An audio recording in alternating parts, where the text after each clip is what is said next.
Hello friends, कैसे हो सब। आशा करता हूँ सब लोग बहुत अच्छे होंगे। तो हम फिर से स्टार्ट कर रहे हैं आपका जो है प्रॉब्लम सॉल्विंग सेशन जो हम ले रहे थे। तो आज हमने गेट की प्रॉब्लम ली है और वो आपकी 2018 की प्रॉब्लम है, जिसमें हम एलयू फैक्टराइजेशन की बात करेंगे कि किस तरह के प्रॉब्लम्स को हम कैसे सॉल्व करते हैं। तो बहुत सिंपल सी प्रॉब्लम है, तो आइए देखते हैं इसको हम कैसे सॉल्व करेंगे। ओके, तो consider the following two statements. यार the two statement is given. ठीक है, पहला क्या है? P the matrix 0507 has infinitely many LU factorization where this that L is the lower triangular with each diagonal entry is 1 and U is upper triangular, है ना। जो L है उसके diagonal entries में 1 पड़ा हुआ है और lower triangular matrix है। और the matrix 0025 has no LU factorization, then which of the following statement is correct. तो सबसे पहले तो ये समझते हैं एलयू फैक्टराइजेशन क्या है, कि हमारे पास कोई भी मैट्रिक्स है तो उसको हम दो मैट्रिसेस के प्रोडक्ट के फॉर्म में लिख सकते हैं या लिख पाते हैं। बहुत सारी नहीं लिखी जाती, जैसे अभी देखेंगे कि चेक करेंगे कि कौन सी लिखी जा रही है कौन सी नहीं।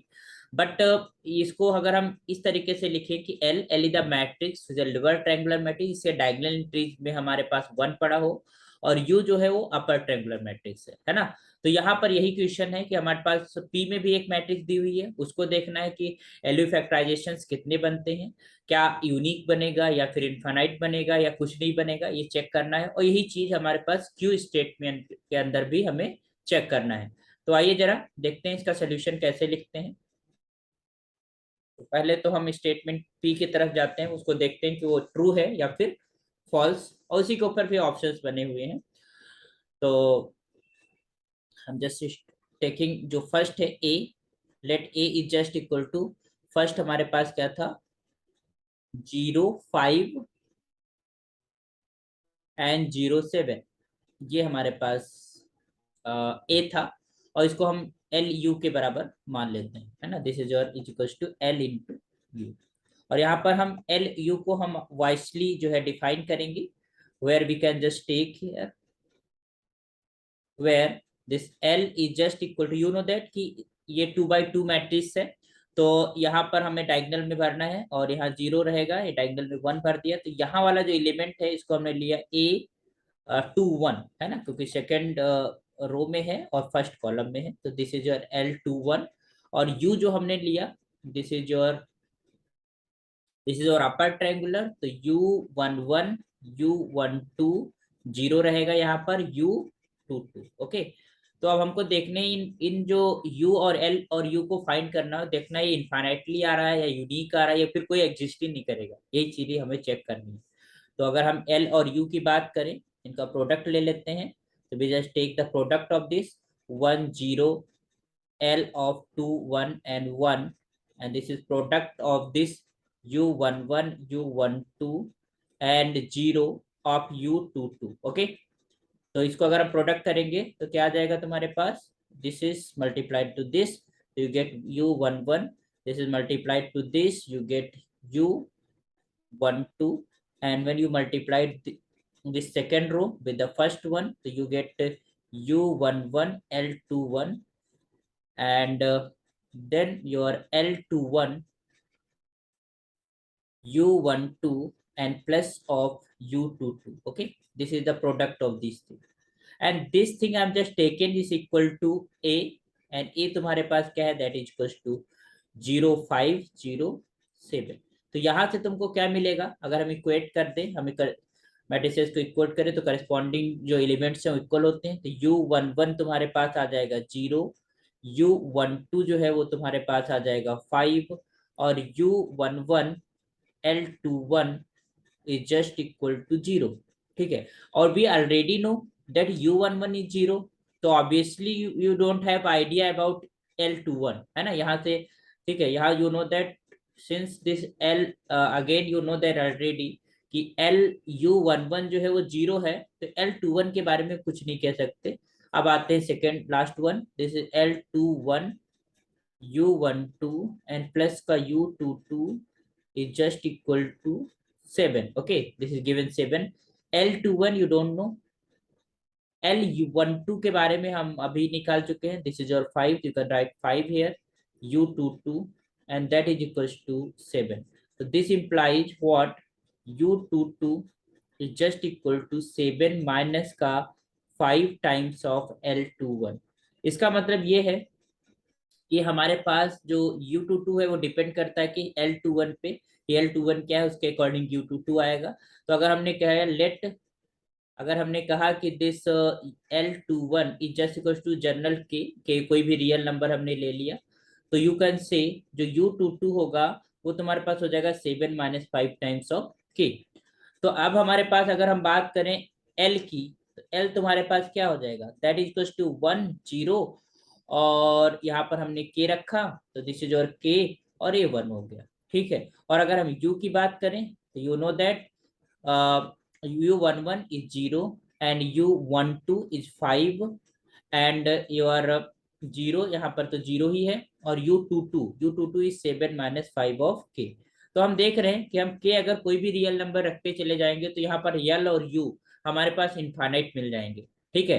तो इसका मतलब है कि ये जो 0 5 और 0 7 मैट्रिक्स है, it has infinitely many LU factorization, है ना? क्यों? क्योंकि अगर हमने के बराबर यहाँ पर एक अगर हम देखना चाहें तो you can just say here के बराबर अगर 1 ले लिया तो एल बराबर हमारे पास एक ये हो गया फैक्टराइजेशन 0 0 1 1, और एक हमारे पास यहाँ रखेंगे तो यू विल हैव 0 5 0 एंड 2, है ना? अगर हम के बराबर 1 रखते हैं, अगर के बराबर 2 रखते हैं तो दूसरा मिल जाएगा हमको factorization, that is equals to 1 0 and this is 2 1, and next is your 0 0 5 0 और 5 दूनी 10, 7 माइनस का 3 हो जाएगा। तो this is your another, this is your U actually. तो हमारे पास बहुत सारे इनफाइनेटली फाइंड, इसका मतलब there are infinitely many LU factorization. Okay, तो इसका मतलब पहला स्टेटमेंट जो कह रहा है कि ये जो मैट्रिक्स है इसके कितने हमारे पास एलयू फैक्टराइजेशन है, the matrix 0 5 0 7 has infinitely many LU factorization where L is a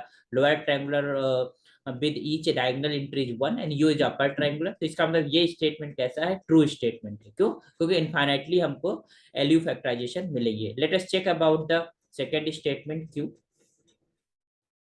now let a is just equal to what?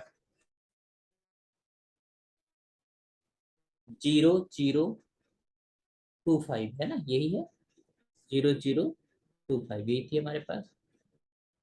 देखते हैं, हाँ 0025 यही थी हमारे पास। ठीक, तो ये हमारे पास आ गई एल। ओके, तो this is again equal to L U, है ना? तो एल यू हम पहले ही निकाल चुके हैं कि that is equal to what? U11 U12 और U11 L21 and L21 U12 and plus का U22। Okay, and this is your LU actually.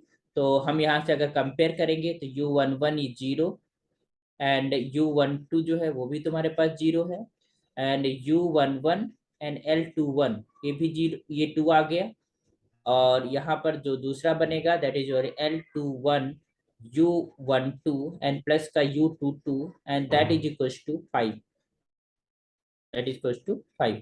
तो हम एक चीज देख रहे हैं यहाँ पर, अगर हम इस वाले एक्सप्रेशन को देखें और यहाँ पर हम U11 की जगह पर 0 रख दे थोड़ी देर के लिए, तो लेफ्ट जो LHS है वहां पर क्या हो जाएगा? 0 हो जाएगा, और RHS में क्या दिया हुआ है? 2 which is not is RHS, है ना? मतलब यू कैन जस्ट से कि अगर हम यहाँ से जो हमको चीज वैल्यूज निकल रही हैं, जैसे कि हमारे पास हम देख रहे हैं कि हमारे पास, ठीक है, put U11 equal to 0 will get 0 is equal to 2, है ना? Gives a contradiction. ठीक, तो इसका मतलब है दिस इज नॉट